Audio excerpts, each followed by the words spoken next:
Je disais que Samson c'était un juge pas extraordinaire, c'était un homme ordinaire. Il a connu une naissance naturelle comme tous les jeunes gens de sa génération. Le seul point qui l'a différencié avec les autres jeunes de son époque, c'était ce qui est écrit au chapitre 13 et au verset 20 du livre de Juges. Il y avait une promesse.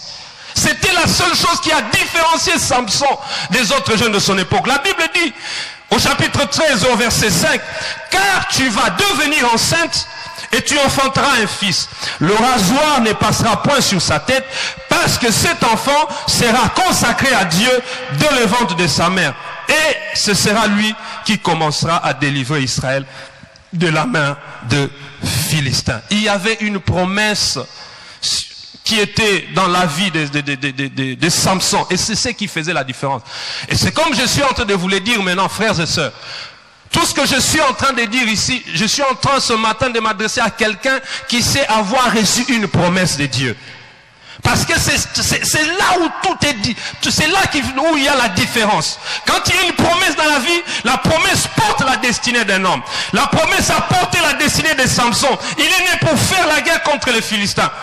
Les ennemis de son peuple, sa mission était de délivrer Israël. Et tant qu'il n'avait pas fait, eh bien cet homme n'allait pas mourir.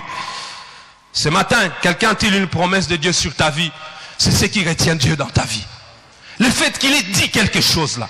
Le fait qu'il ait prononcé quelque chose dans ta vie. Le fait qu'avant même que tu naisses, Dieu a dit quelque chose à tes parents. Le fait qu'il y ait cette parole-là, Dieu est lié. Dieu est lié. La Bible dit, Dieu n'est pas un homme pour mentir, ni un fils de l'homme pour se repentir. La promesse est une chose importante sur ta vie. C'est une loi divine qui trace ta destinée. Tu ne serais pas ce que tu es aujourd'hui s'il n'y a pas la promesse de Dieu dans ta vie. La promesse, c'est comme un phare qui illumine ton chemin et pointe vers un avenir meilleur pour ta vie. La promesse de Dieu change les déserts en de longues années de vie. La promesse de Dieu essuie les larmes de toute une vie, comme les cas de Zacharie et d'Élisabeth. La promesse, elle n'évolue pas. La promesse ne change pas, mais la promesse change les circonstances de la vie. Et c'est ce qui est arrivé avec Samson. Parce qu'il y avait quelque chose qui avait été prononcé dans sa vie. Oh, je ne sais combien de paroles vous avez reçues de Dieu. Mais j'aimerais que vous puissiez les retenir, que ces paroles, elles s'accompliront certainement. Parce que Dieu n'est pas un homme pour mentir. Ne fût-ce qu'à cause de ce que Dieu a dit, cela doit vous dire, doit vous donner de la force. Cela doit vous donner de la force. Oui, Samson, un homme ordinaire. J'aimerais pas que tu lises ta vie avec les lunettes des circonstances, mais que tu lises ta vie avec les lunettes des promesses de Dieu dans ta vie. Parce que tant que tu liras ta vie avec les circonstances, eh bien tu n'iras pas loin. Tu n'iras pas loin. Tombé, mais pas fini. Après une longue carrière, pleine d'exploits et de victoires, Samson a commis une erreur. Ah oui, une erreur qui va lui coûter toute sa carrière et qui va ternir son témoignage. Comme plusieurs d'entre nous, nous avons commis sûrement des erreurs. Des erreurs qui nous ont coûté cher. Il y a certaines erreurs, vous savez, qui affectent jusqu'à briser non seulement notre vie, mais même notre entourage. Parce que nous avons commis une erreur. Samson est un géant qui a grimpé très vite, et même trop vite, je dirais, dans la vie. Mais si on lui demande comment est-ce qu'il est arrivé là, il répondra certainement, je n'ai pas écouté Dieu, ni mes parents. J'ai tout fait selon ma tête. J'ai pris de mauvaises décisions dans la vie. Je me suis vendu. J'ai joué avec la bénédiction. Oui, les erreurs, nous les avons commises. Personne ne peut dire ici, n'a jamais commis des erreurs dans sa vie. Des erreurs peut-être qui ont coûté cher à votre famille. Des erreurs qui ont coûté à vos enfants. Oui, j'ai parlé des erreurs. Mais avant de continuer, j'aimerais poser cette question. Quelle est cette erreur que tu as commise ces derniers jours? Peut-être c'est ce qui fait que les choses ne marchent pas. C'est ce qui fait que tout semble être bloqué. Oui, les erreurs, il y en a. Samson les a commis. Malgré ce qu'il était. Malgré ce qu'il était. Malgré la bonne volonté. Malgré la spiritualité que tu as. Mais tu as quand même commis cette bêtise-là. Malgré cette relation que tu as toujours eue avec Dieu. Oui, Samson, tu as écouté Dalila. Pourtant, tu sais que tu es mis à part, Samson.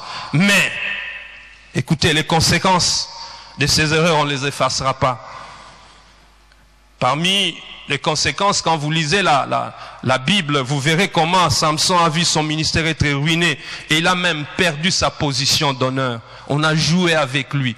Laissez-moi vous dire, les péchés que nous commettons, eh bien les conséquences seront là. Ils seront là. Dieu pardonnera, mais les conséquences seront là. Mais j'aime Dieu parce que le dernier mot lui appartient. Le dernier mot lui appartient. C'est vrai, les conséquences sont là, mais c'est comme je vous ai dit, la main de Dieu est cet avant-midi devant cette citerne pour pouvoir sortir quelqu'un de la citerne. Parce que Dieu a encore besoin de toi. Dieu a encore besoin de toi, Samson. Tu ne mourras pas comme tu as vécu. Tu dois mourir en honneur, Samson. C'est Dieu qui a les derniers mots. Samson a vu l'humiliation. Il était arrêté par ses vaincus d'hier. Oui, les gens que vous avez battus hier, aujourd'hui, se moquent de vous. Il était condamné par la justice de ses ennemis. Les yeux crevés, il n'a plus vu. Bref, aux yeux de ses bourreaux, Samson est fini. On n'entendra plus parler de lui. Et les récits de la vie de Samson nous relèvent donc cette réalité. Quand on est tombé, cela ne veut pas dire qu'on est fini. C'est vrai, on nous a crevé les yeux. C'est vrai, à cause des erreurs, à cause des péchés que nous avons commis. Il y a des séquelles dans les corps. Il y a des séquelles dans la famille. Il y a des séquelles dans notre entourage. Et même au niveau de votre travail, les erreurs que vous avez commis, eh bien ces erreurs vous ont poursuivi jusque dans votre travail. Mais laissez-moi vous dire, le diable il est spécialiste en fausse culpabilité. Il vous dira que c'est fini. Vous ne pouvez plus revenir. Non, c'est possible, avec Dieu, vous pouvez revenir. La Bible dit que Dieu ne rejette pas à toujours. Cet avant-midi, je suis venu relever un Samson qui autrefois était fort et que les Philistins ont ruiné. Non, tu mourras. Et ceux que tu tueras, Samson, seront plus nombreux que ceux que tu as tués pendant tout ton ministère. Tombé, mais fini. Mais comment est-ce que Samson s'est relevé? C'est là où est le problème. C'est vrai, il s'est relevé, mais comment?